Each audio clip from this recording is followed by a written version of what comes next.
La la la, hey, yeah, yeah.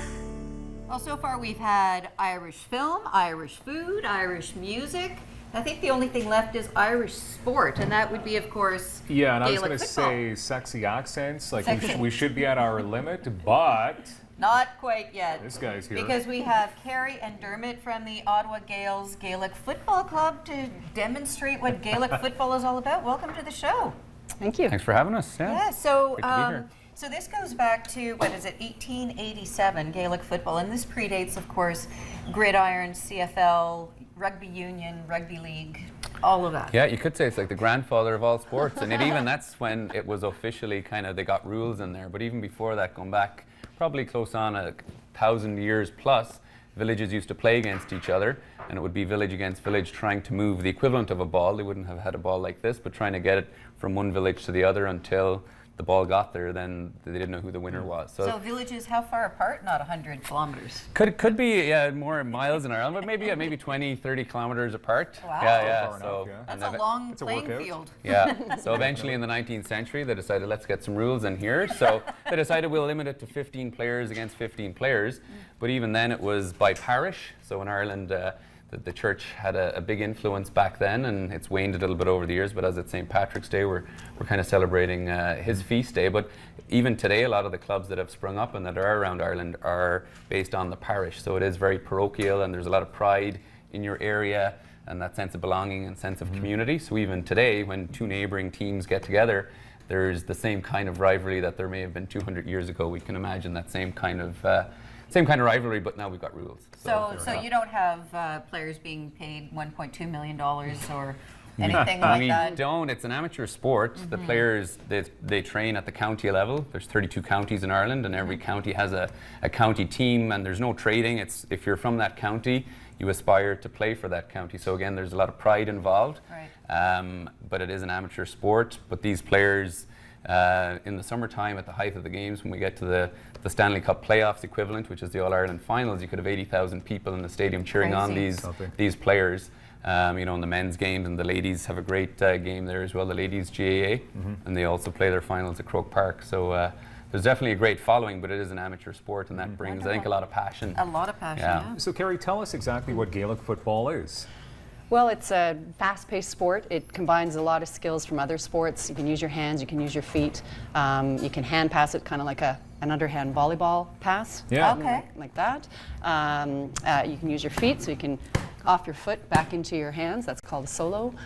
You can punt it, so you can get quite a big distance. There's a goal, same size as a soccer goal, pretty much, and you get 3 points if you get it into the goal and 1 point into the uprights. So is there back passing? Is there any of all of that? Yeah, you those can sorts of pass things? anyway, move anyway, so you have to be really agile.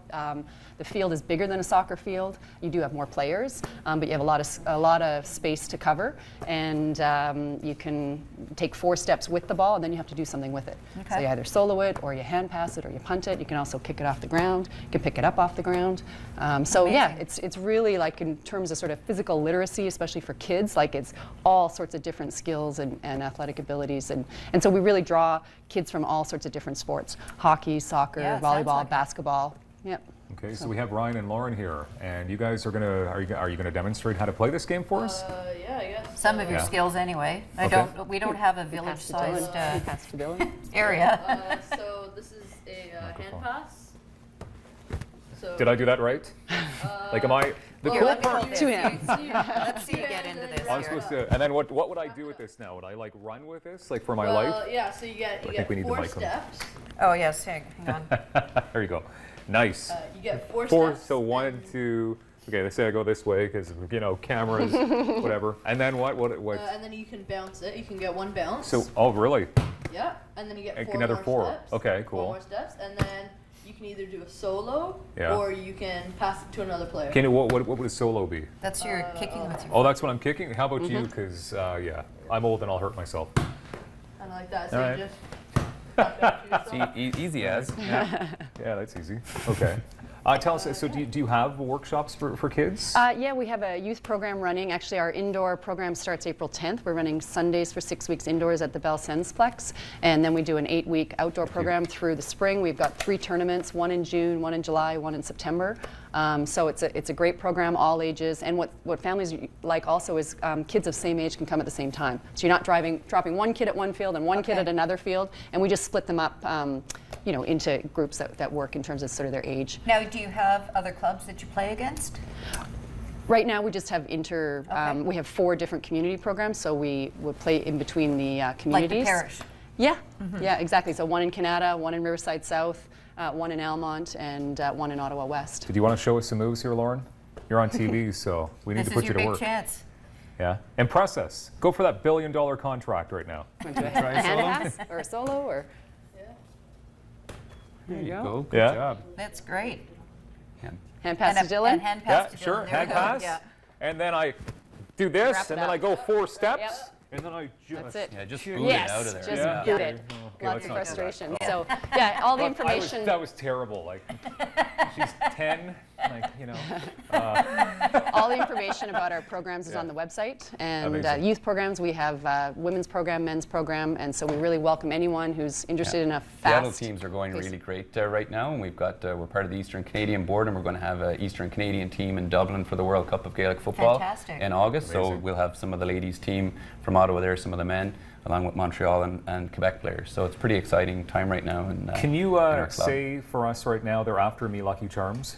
They're not, so I won't. They're after me, Lucky Charms. Yes! There you go. Paddy Wackery on live TV. I always wanted to be a sorry. plastic Paddy. That on was St. just for the Patrick's inner Day. child. Oh, in me. golly, go. yeah, okay. Everyone You loves got that out of leprechauns. your system, I'm glad. It was coming. you. Okay, wonderful. Well, right up, thanks very much for coming on the show. Thanks, guys. Thanks for having us. Thanks You guys for are your great. demonstrations. Enjoy the season coming up. And right after this, we've got Art in Action after the break.